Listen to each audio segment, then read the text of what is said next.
Assalamualaikum warahmatullahi wabarakatuh dan salam sejahtera. Selamat datang ke podcast kami. Saya Hazika Akila selaku moderator pada hari ini. Dan tidak dilupakan juga dua panel yang akan berkongsi pandangan mereka, panel 1 Emelisa dan panel 2 Ainur. Terima kasih kerana sudi hadir dalam podcast saya pada hari ini. Okey, baik. InsyaAllah pada hari ini kita akan membincangkan satu topik yang sangat penting, iaitu gaya kepimpinan Umar Al-Khattab. Adakah relevan untuk Presiden Persatuan? Baik, sebelum kita mulakan perbincangan, izinkan saya beri sedikit pengenalan secara ringkas tentang topik kita pada hari ini. Seperti yang kita tahu, gaya kepimpinan Sayyidina Umar Al-Khattab ni, dia terkenal dengan ketegasan, keadilan dan sikap turun padang dalam memastikan kebajikan umat ni sentiasa terjaga. Dan kalau kita lihat dalam konteks hari ini, nilai kepimpinan ni sangat relevan untuk kita lihat semula, khususnya dalam pentadbiran organisasi pelajar seperti MPP, Majlis Kediaman, yang mana mereka sering berdepan dengan cabaran pengurusan, komunikasi dan juga konflik dalaman.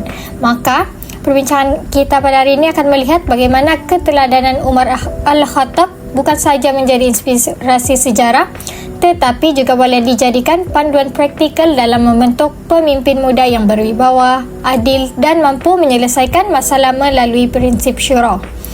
Okey, baik, kita mulakan perbincangan kita pada hari ini. Saya jemput panel 1 Emelisa untuk menjawab soalan berikut. Soalannya adalah, pada pandangan anda, apakah ciri utama kepimpinan Sayyidina Umar Al-Khattab yang paling sesuai atau patut dicontohi oleh pemimpin pelajar pada hari ini? Silakan. Terima kasih kepada moderator kita Hazika Akila. Sebelum itu saya ingin berterima kasih kerana sudi menjemput saya sebagai panel podcast pada hari ini. Baiklah, pada pandangan saya, jika kita ingin bercakap tentang kepimpinan yang benar-benar berkesan, Sayyidina Umar Al-Khattab merupakan antara tokoh yang terbaik untuk kita jadikan contoh. Malahan, beliau sangat relevan dalam konteks kepimpinan Persatuan Pelajar pada hari ini. Ciri yang paling menonjol ialah sifat adil dan tegas dalam amanah, di mana Sayyidina Umar pernah menegaskan bahawa sesiapa yang diberi tanggungjawab mengurus urusan umat kemudian dia mengutamakan kaum keluarganya atau orang tertentu secara tidak adil, maka itu merupakan satu bentuk pengkhianatan terhadap amanah, di mana prinsip ini sangat penting dalam organisasi pelajar seperti MPP atau Majlis Kediaman. Seorang pemimpin ni tidak boleh bersikap pilih kasih sama ada dalam pembahagian tugas, pemberian peluang ataupun pengurusan kebajikan ahli. Selain itu, Sayyidina Umar juga terkenal dengan sikap turun padang seperti yang disebutkan moderator kita tadi, di mana beliau sering melakukan rondaan pada waktu malam untuk melihat sendiri keadaan masyarakat tanpa bergantung kepada laporan orang bawahan sepenuhnya. Kalau kita ingin kaitkan dengan suasana kampus pada hari ini, pemimpin pelajar juga perlu mempunyai pendekatan yang sama. Sebab bukan hanya mereka ni perlu aktif dalam mesyuarat atau program rasmi, tapi mereka ni perlu turut hadir mendengar suara mahasiswa secara langsung.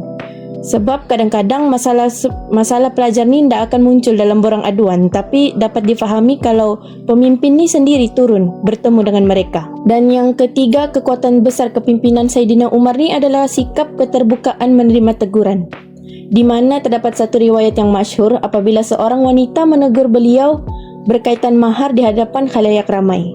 Lalu Sayyidina Umar dengan rendah hati mengakui benar wanita itu dan Umar telah tersilap. Sikap seperti inilah yang menunjukkan konsep syura yang diamalkan ni bukan sekadar mesyuarat formal, tapi satu budaya kepimpinan yang memberi ruang kepada ahli untuk bersuara tanpa rasa takut. Jadi dalam organisasi pelajar ni macam MPP kan, budaya seperti inilah yang kita perlukan untuk kurangkan konflik dan bina kerjasama yang sihat. Kalau kita menerapkan nilai-nilai ini dalam diri kepimpinan pelajar pada hari ini, saya yakin dan percaya krisis kepimpinan anak muda ni dapat ditangani dengan lebih baik dan berkesan. Seterusnya saya serahkan kepada moderator kita. Okey, baik, satu hujah yang sangat bagus dan menarik. Terima kasih panel 1. Sekarang kita beralih kepada soalan 2. Saya jemput panel 2 Ainur untuk menjawab soalan berikut. Macam kita lihat dalam situasi konflik organisasi pelajar, bagaimana prinsip syura ni dia boleh bantu pemimpin untuk buat satu keputusan yang lebih adil dan matang? Silakan Ainur. Terima kasih atas soalan berikut. Jadi pada pendapat saya, prinsip syura ni sangat penting dalam selesaikan konflik dalam organisasi macam Persatuan Pelajar MPP dan Majlis Kediaman. Hal ini kerana dalam sesebuah organisasi ni perbezaan pendapat ni memang biasa berlaku.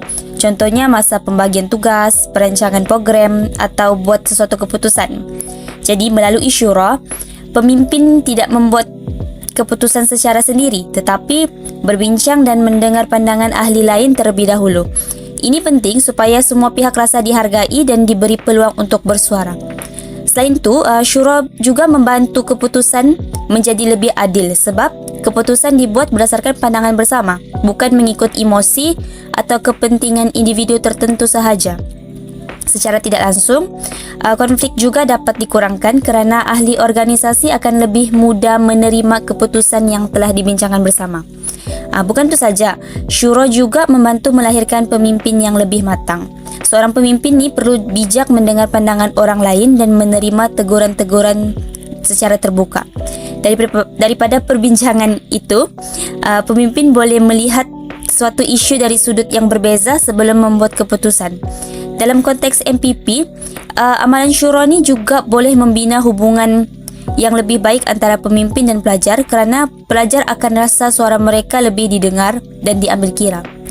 Jadi kesimpulannya, prinsip syura sangat penting untuk membantu pemimpin membuat keputusan yang lebih adil, matang dan mampu menjaga keharmonian dalam sesebuah organisasi pelajar. Baik, terima kasih panel 2 atas penjelasan yang sangat menarik dan mudah untuk difahami. Sekarang saya ingin bertanya kepada panel 1 semula. Bagaimana sifat tegas Umar Al-Khattab ni boleh diaplikasikan dalam pengurusan organisasi kampus tanpa menjejaskan hubungan sesama ahli? Dipersilakan. Baiklah, bagi pandangan saya berdasarkan soalan tersebut, di mana soalan ini sangat penting kerana ramai pemimpin muda pada hari ini salah faham tentang maksud ketegasan. Ada yang menganggap tegas itu perlu keras dan garang, manakala ada juga yang terlalu menjaga hubungan sehingga takut membuat keputusan. Sedangkan Saidina Umar Al-Khattab menunjukkan bahawa ketegasan yang sebenar ini bukan merosakkan hubungan tetapi menjaga amanah dan memperkukuh kepercayaan dalam organisasi. Perkara pertama yang boleh kita pelajari ialah Saidina Umar Al-Khattab ni tegas dalam membuat tindakan dan bukan menyerang peribadi seseorang.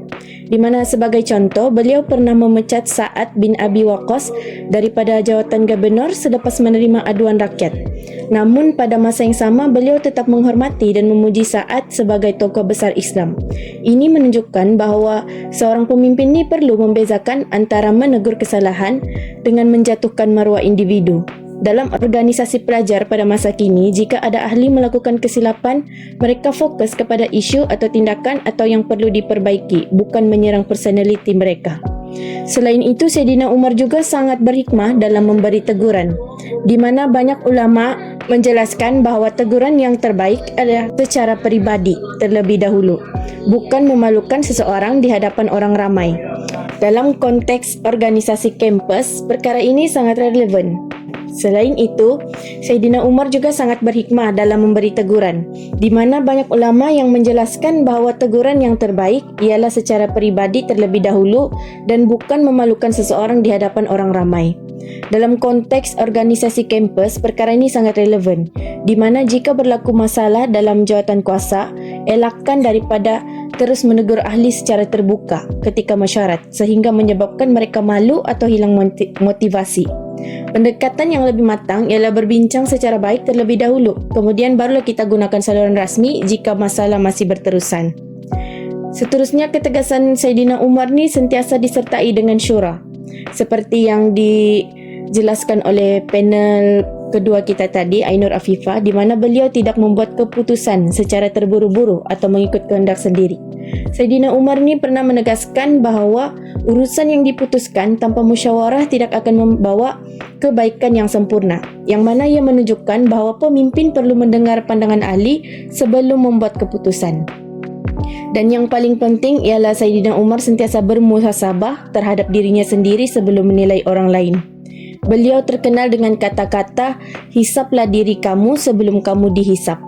Sikap ini sangat besar maknanya dalam kepimpinan. Apabila seorang pemimpin ni sanggup mengakui kesilapan, memperbaiki diri dan tidak bersikap ego, ahli organisasi ini akan lebih menghormati ketegasannya sebab mereka tahu ketegasan tu bukan lahir daripada tanggungjawab dan bukan sebab mahu menunjukkan kuasa.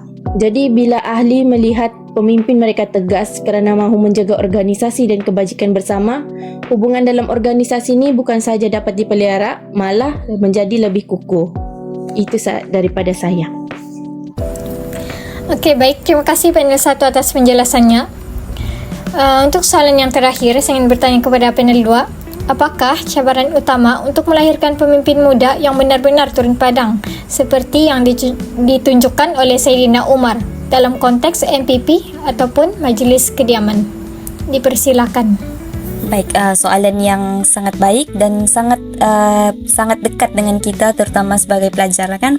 Jadi secara ringkasnya, pada pandangan saya, cabaran utama untuk melahirkan pemimpin muda yang benar-benar turun padang ialah cabaran dari sikap sebahagian pemimpin yang lebih fokus kepada jawatan atau image, tetapi kurang mendekati pelajar yang dipimpin. Jadi kita khususkan kepada konteks MPP. Dalam konteks MPP atau Majlis Kediaman ni, ada pemimpin yang aktif semasa program atau di media sosial, tapi kurang faham masalah sebenar yang pelajar hadapi, seperti masalah isu kebajikan, tekanan belajar atau kemudahan di Kolej Kediaman. Sedangkan konsep turun padang ni sangat penting supaya pemimpin dapat melihat sendiri keadaan dan keperluan pelajar. Selain itu, cabaran lain ialah kurangnya keberanian untuk menerima kritikan. Pemimpin yang turun padang ni sepatutnya perlu bersedia mendengar aduan dan pandangan pelajar, walaupun kadang-kadang perkara itu tidak menyenangkan. Jadi faktor masa juga menjadi cabaran kerana pemimpin perlu membahagikan masa antara akademik dan tanggungjawab organisasi. Namun begitu, itu bukanlah satu alasan untuk menjauhkan diri daripada pelajar. Jadi pada saya, pemimpin yang baik bukan hanya pandai bercakap atau mengurus program, tetapi juga hadir bersama pelajar dan memahami masalah mereka secara langsung. Jadi kesimpulannya, untuk melahirkan pemimpin muda yang seperti Saidina Umar, pemimpin pelajar perlu mempunyai sikap tanggungjawab, empati dan kesediaan untuk bersama masyarakat yang dipimpinnya. Itu sahaja. Okey, baiklah. Terima kasih panel 2 Ainur atas penjelasannya yang sangat mudah difahami. Sebagai kesimpulan, jelaslah bahawa gaya kepimpinan Saidina Umar Al-Khattab ni masih sangat relevan untuk diaplikasikan dalam konteks kepimpinan pelajar pada hari ini. Yang mana sifat tegas, adil dan turun padang bukan sahaja membantu melancarkan pentadbiran organisasi, malahan ia mampu membina kepercayaan serta hormat dalam kalangan ahli. Dan kalau kita lihat dalam masa yang sama, prinsip syura ni jadi asas penting dalam mengurus konflik secara matang, terbuka dan juga berhemah. Oleh itu, berakhirlah sudah perbincangan untuk topik kita pada hari ini. Semoga perbincangan pada hari ini dapat memberi sedikit sebanyak manfaat kepada kita semua dalam memahami bahawa kepimpinan yang baik ni bukan sekadar tentang jawatan, tetapi tentang amanah, tanggungjawab dan keupayaan memimpin dengan hikmah. Itu sahaja daripada kumpulan kami. Terima kasih kepada semua panel atas perkongsian yang sangat baik. Sekian, Assalamualaikum warahmatullahi wabarakatuh.